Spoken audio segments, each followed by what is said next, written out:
Selamat malam Balai Sarbini. Masyarakat. Satu minggu di kapal lagi. Teman-teman, minggu lalu saya berbicara soal transportasi laut. Kami jago. Tapi soal transportasi udara, aduh mohon maaf. Fak-fak itu aneh teman-teman. Pesawat yang masuk ke sana itu kecil. Yang pakai baling-baling itu.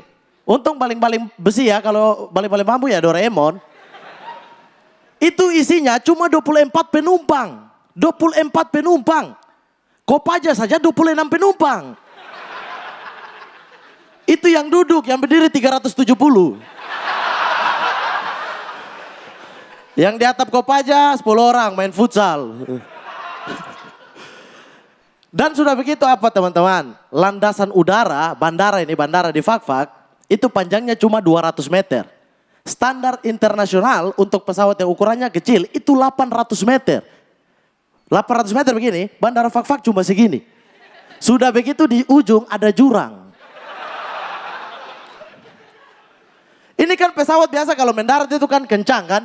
Kencang. Ini 200 meter nih kencang berarti di bawah langsung malaikat pencabut nyawa sudah siap. Makanya minimal pilot-pilot di sana itu kalau mau mendarat di Fak-Fak sudah rem dari bandara sebelumnya.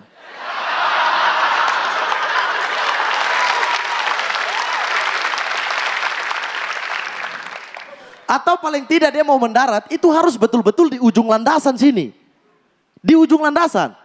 Seringkali di Fak-Fak itu pesawat terbang pas mau mendarat itu di tengah. Dia turun di tengah sampai di ujung dia naik lagi. Pilot tidak putus asa, tetap coba. Turun di tengah sampai ke ujung terbang lagi. Mendarat di Jayapura.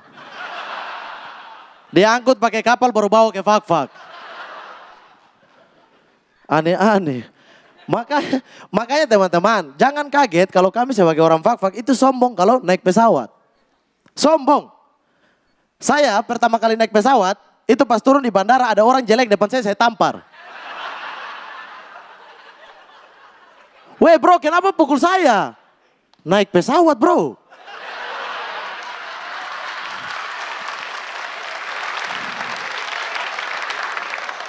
Memang aneh. Medan Fak-Fak itu, aduh saya sudah pernah bilang kan, jalan Fak-Fak itu terjal.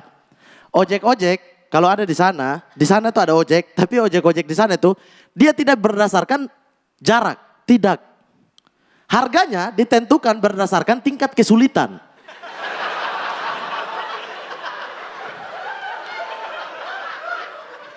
Pace, OJK, kemana? Fak-Fak Utara. Fak-Fak Utara. 3 tanjakan. 2 penangkaran buaya. 1 segitiga Bermuda. Segini berani Pace? Astaga. Kok harga motor berapa? 5 juta. Terus ini kenapa kau antar saya harganya 7 juta. Mending saya beli kopo motor, saya pergi sendiri. Iya. Makanya tuh saya takut teman-teman kalau saya lulus kuliah, terus saya harus pulang ke Fak-Fak. Karena Fak-Fak itu luas, medannya kayak begitu, jarak antar desa jauh-jauh. Jauh-jauh berhari-hari karena medannya. Bukan karena tidak ada transportasi, medannya.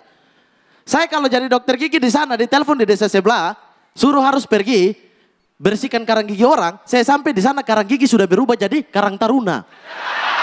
Sekian saya Mamat, terima kasih banyak. Tepuk tangan buat Mamat Al-Khatiri. Luar biasa. Mamat Al-Khatiri. Karang taruna, karang gigi Berubah jadi karang ya, taruna ya. Ada yang main gaple. Di dalam mulut. Bisa. Oke langsung aja kita dengarkan komentar dari juri pertama kita. Silakan Pak De Indro. Yo, Mamat. Di depan terus terang aja rada deg-degan juga gue. Karena ya itulah, nggak apa ya. Saya jadi berpikir jangan-jangan cuma juri aja yang bukan pengen membesar-besarkan 5 besar ini kayak gitu ya. Tapi di awal jujur aja memang kurang. Kamu baru mulai masuk itu di seperempat terakhir, seperempat pertama jadi 3/4 kamu baru mulai stamina kamu bagus di situ. Yang saya salut dari kamu adalah bagaimana kemudian kamu bawa kita semua ke Fak-Fak gitu loh. Hanya dengan cerita itu aja kita akhirnya bisa tahu gitu, ya Allah, ojek 7 juta, ya Allah.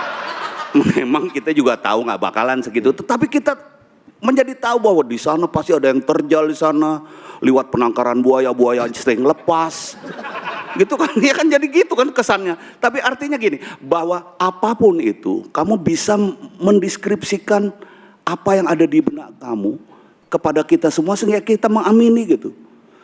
Saya selalu ngomong bahwa kamu sukses mentransformasikan apa yang ada di benak kamu ke kita, dan itu yang terpenting.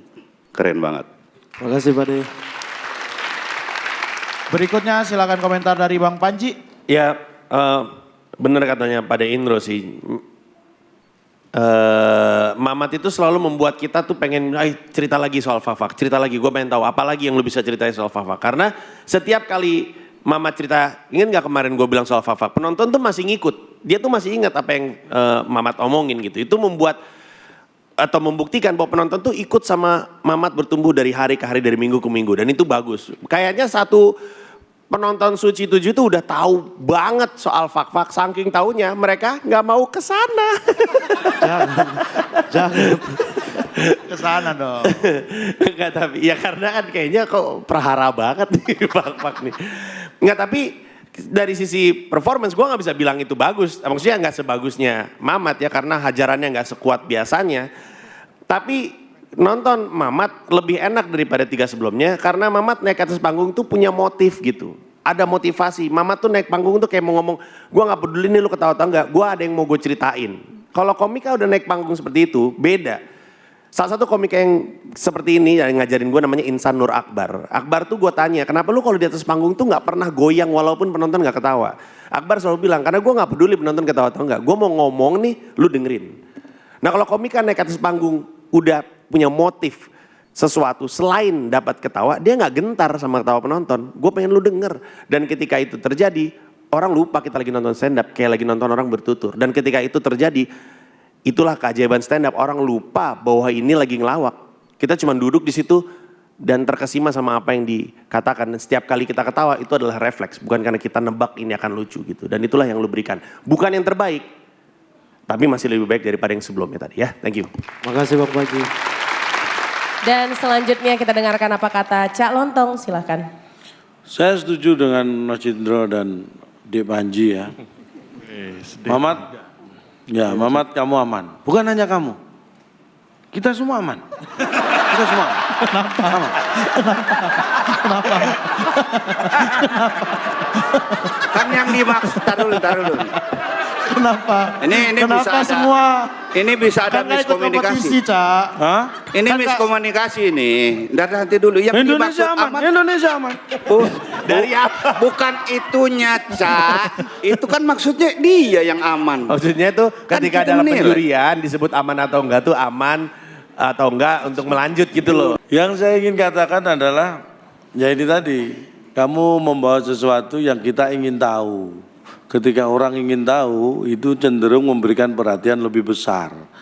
Ketika sesuatu mendapat perhatian lebih besar, artinya dia bisa mendapatkan nilai lebih baik dan poin lebih banyak. Itu intinya. Dan mudah-mudahan kamu bisa mengemudikan dengan baik sampai nanti ke partai yang terakhir yang kamu harapkan. Amin. Very good job. Makasih Cak.